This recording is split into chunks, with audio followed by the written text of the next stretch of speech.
Hello, and welcome to a new episode of Transport Fever 2. Well, this is the first episode of Transport Fever 2.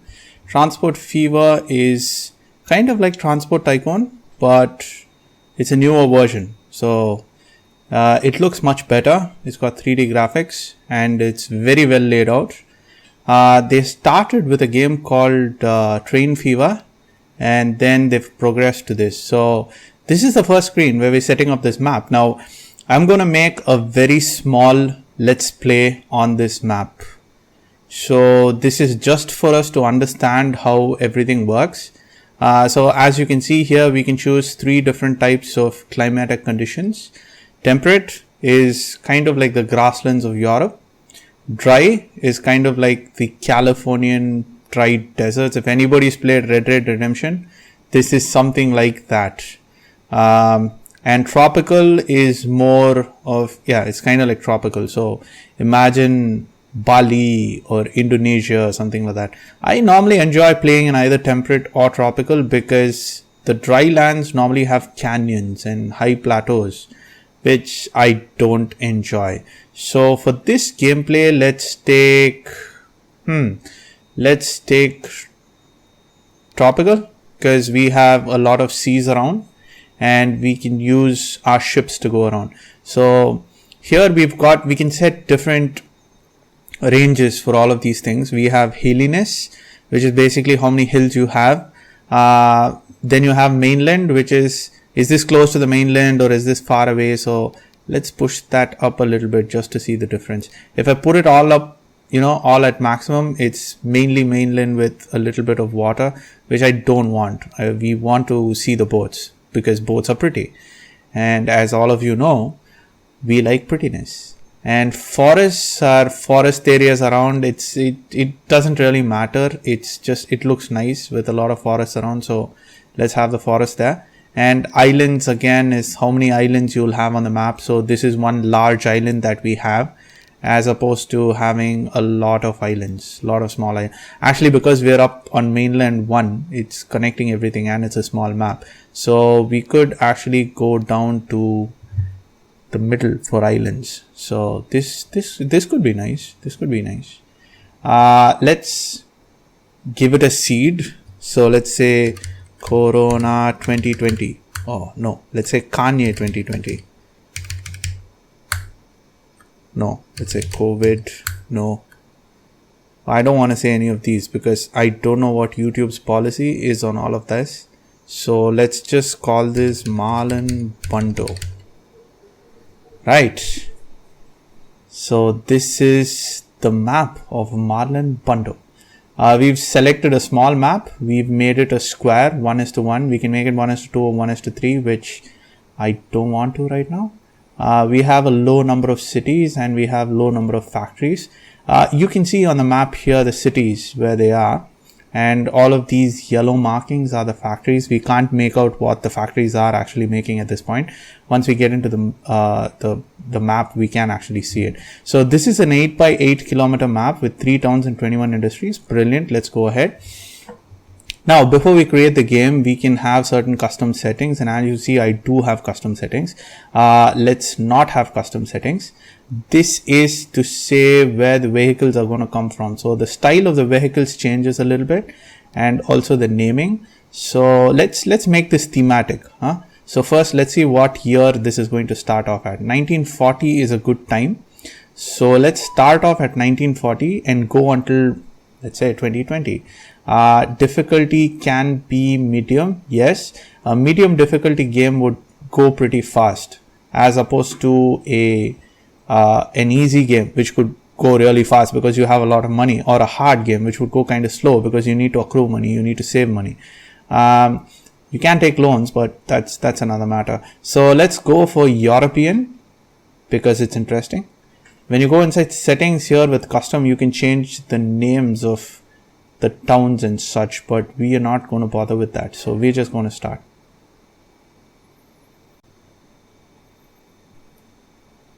Right, we are in the game right now. As you can see, this is Marlon Bundo, our map, and we've got 3 cities. So we can go here to list out our towns. and if we sort them by size, we can see that the largest town is called Stamford, and this here is Stamford. Now Stamford has certain requirements. So if I click on Stamford, you can see that this is Stamford. There are 100 residents right now. They've got 100 shopping facilities and 102 workplaces. They have requirements to go for public transport, and they use 101 cars to go to 101 destinations. So most of them are using private transport right now. So shipping people from one place to another is also a very viable way for you to make money. They require cargo goods and they require construction material. So the whole point of this game is to set up logistic networks. So we will quickly start on that. There are quality metrics, like the quality of stations that we have, which is basically coverage, the quality of traffic that we have, which is basically it's your job to reduce the amount of traffic in a city. We'll see all the different ways by which we can do that, and emissions. So you need to make it clean. We have certain charts which can show us the population growth, shopping facility, and job growth, and we also have destinations. That is people going from one place to another for shopping or working. And you can see the usage of lines that we have between them. Anyway, let's jump into this. We will go ahead with, let's say Stamford. Let's check out what's around Stamford. So here you can actually see that we have a construction company here. So they make construction materials, which means they produce bricks, but they need something to produce bricks, right? So what do they need? They need stone. So let's find out where there's stone, the nearest source of stone. Alright, I am not able to find a nearby source of stone. So let's quickly jump into that's stations, that's vehicles, that's lines, that's industries. So let's sort by product and let's see where stone is. Right. Scroll down. Is there no? Oh, there is. Oh, there's stone all the way over here. So if we were to start on this map, what we would technically do is connect this stone to this quarry and then get the bricks out of that and supply it to Stamford. Now, I do feel that there could be an easier supply chain somewhere else. So let's visit the other cities that we have and have a look at what they have, what they could give us. Now Northallerton. Northallerton needs fuel and it needs spanner. What's a spanner? Probably tools. Yes, tools. Now fuel is a pretty easy, it's an easy supply chain. It's oil that goes to a refinery. So this is a refinery. And where do we have oil? We don't have oils here. So I need to lug the oil over here and then refine it and then bring it back to Northallerton. There's a lot of road crossings here, a lot of river crossings here. So maybe that's not the way for us to go. So let's have a look at Shipston on Stour. Shipston on Stour needs food. Food again is an easy supply chain. It's getting wheat or raw materials from a farm like such into a food factory like such and then getting the food delivered here. Actually, I think we can go with the food. I know it's a long commute. The rocks are probably easier for us to do. But let's go with the food. I always like supplying people with food. Food is quite a motivator. So we go into roads. So these are the different tabs we have for construction. Let's go into roads. Let's go into buildings. First thing we need to do is we need to drop a station here from which we can pick up. So you can sort by cargo station. So here's a truck station and there are some requirements for a truck station. You have what kind of tram track you need, because this is both for a passenger and a cargo station. Actually, this is just for a cargo station. I have no idea why tram is given here because you don't have cargo trams in this game. This is probably just residual, but this game is pretty well made, so I don't think there are any residues. You can have a platform to the left. So let's make this 0, and you can see that there's just a platform to the right now. So let's get that down.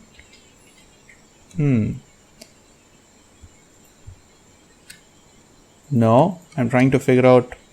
That's all right. So it's M and N to rotate the building. So let's get this here. We can also decide the length of the platform. So we can make it 30 meters long, just so there's enough product which is stored on top. Cost is around $103. We've got $9.9 million. So I think we'll be fine. So next we need a station here. Let's mix it up a little bit and have a station on this side and use M and N again to rotate. So now we can have a line of trucks that goes from here to here. Now I need a truck station. I need a building, a depot that will supply road vehicles for me. So let's put the depot here. Right, so let's just rotate it around a little bit. So what's nice about this game is you have people going from one city to another. So you can actually see these 1940s cars. Riley Patel. Wow. That's some 1940s cultural mixing going on down there. Right. So now we've dropped down a depot and we have 2 stations. So the next thing we need to do is we need to create a line that connects the stations. So it tells the vehicles where they have to pick up from and where they have to deliver to. I normally like to set the pickups and deliveries. You can just leave it at default, which means whatever is available it's going to pick up, and whatever it has on it and the station accepts, it's going to drop off. That is a lazy way of doing it, but this game's not about being lazy. This game's about doing things right and enjoying yourself. So do you wish? No, I don't want to remove all. That was a misclick, bro. So we picked up the wheat. So we'll drop the wheat off here. And let's change the color to yellow because food's yellow, I think. At least the processed food I eat is yellow. Now let's call this food. And where is it going to? Shipston is the only one that needs food. So let's just call it food. The map is really small. Normally, if the map is big, you have multiple, you have like multiple different cities, which let's call it food 1. Sure. You have multiple cities which require the same resource. So it might help you to name them differently. So let's go here now. Now that the line is set, we need to buy vehicles. And we have a choice of all these vehicles here. Of course, we don't need to see all the vehicles. You don't need passenger vehicles, which we have so many of. So let's just go into cargo. And here you can see all the stats. So this is the cost of purchasing the vehicle. This is the cost of maintenance. And then you've got top speed, engine type, yada, yada, yada, yada. So I'll tell you where all of this matters as we keep playing. But right now, let's just go in and take the one that has maximum capacity and which can take wheat. Now, this can take only these cargo types. So it can take coal, I'm guessing. Yes, iron ore, stone, and crane. But I might want to expand this further. I might want this truck to take the food and go into the city as well. So if I choose this, it can carry all cargo. Now I have just 2 vehicles. Actually, I have 3 vehicles that can carry all cargo, but this one is some T1 before T1, kind of like the car that Diesel rode without a steering wheel even. It had a stick, whatever. It's 30 years is the lifespan and was in 1890. That's way back. So we're not going to choose that. We're going to choose Opel Blitz tarpaulin truck, which can carry 12 capacity of 2.8 tons in total, and it was released just 5 years back, so that's good. So let's quickly go in here and get 10 of these trucks because we have plenty of cash. So you can see that the amount of money I need to spend updates, it's 2.176 million to buy, and it's going to be 362,000 to run. So hopefully we can make a profit. So we get all the trucks here, and this is another thing which I really enjoy about this game. You can paint the trucks. you can paint them all yellow so that they match the color of your line. So you paint all your trucks and you click on this and you assign them to the line, and voila, our trucks are ready.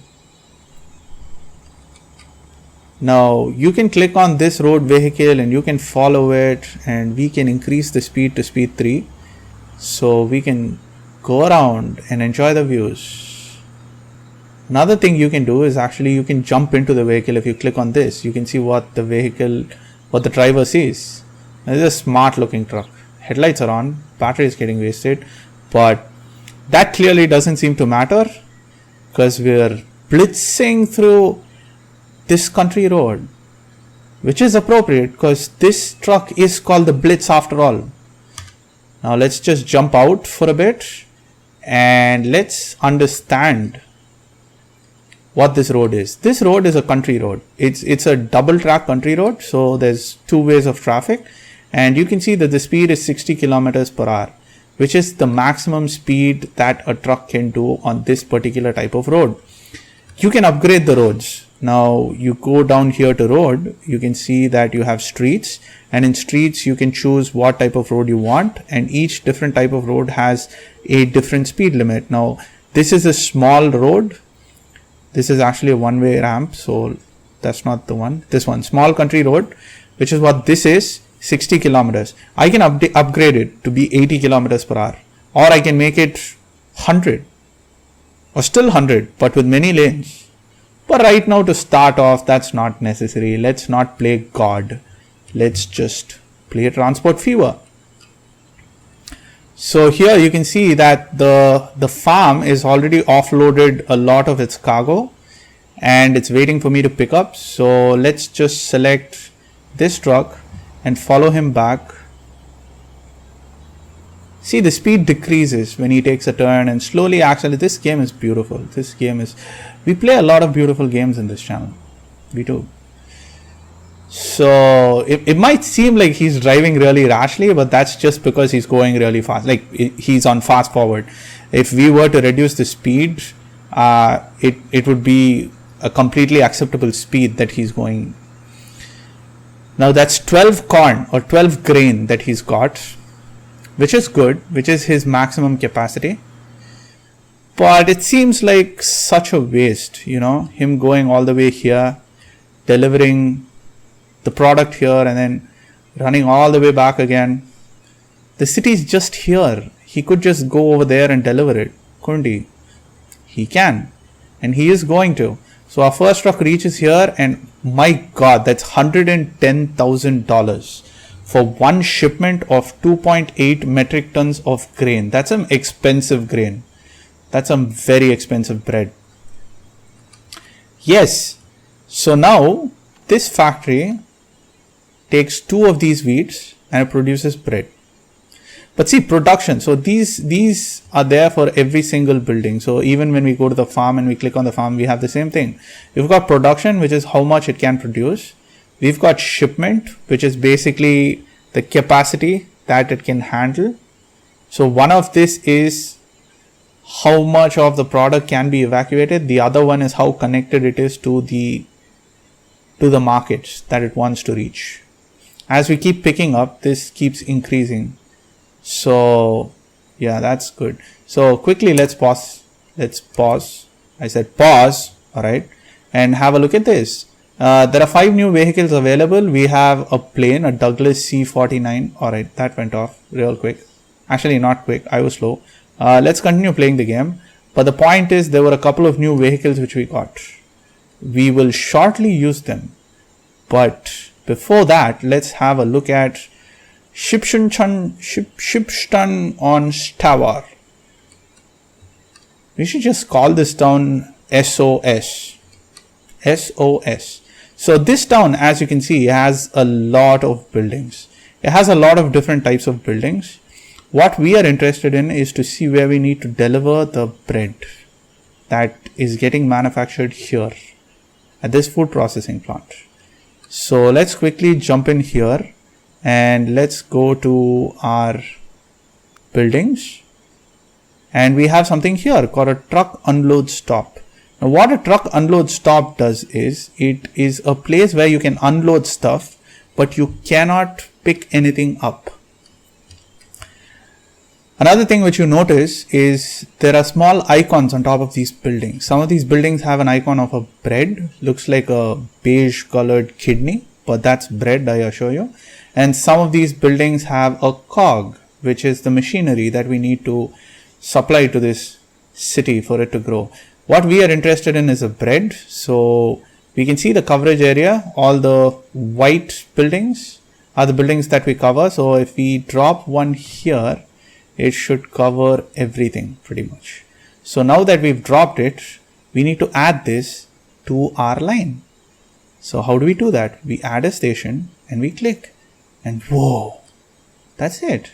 So the first stop is going to be the wheat. It's going to come down here. So here it picks up the wheat, comes down here where it drops off the wheat. But wait, we need to pick up bread. And then it comes down here where it will unload the bread and we will bake more. Right. So another thing which we noticed is that over here the equation is 2 wheat produces 1 bread. So for me to have a balanced line, I normally like to make this 50%. Because if you make it 50%, all your trucks have nominal usage. Otherwise, every second truck does not have cargo to bring from here to here. So in this case, each truck will drop off 12 metric tons of rice, 12 metric tons of grain, and it will pick up 6 metric tons of bread. 6 metric tons of bread is a lot of bread. SOS needs that much bread, I presume. So here we have the first truck which has made delivery and he's rushing back.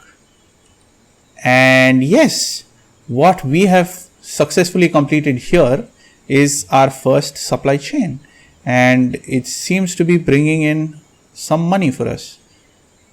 I want to click on the money. How do I click on the money? Do I need to build a headquarters? No, I can just click on this. Oh, derp. So when you click on this, you can see the different periods. You can see each year. We are in 1943 right now. Are we? Where are we? 1943 March.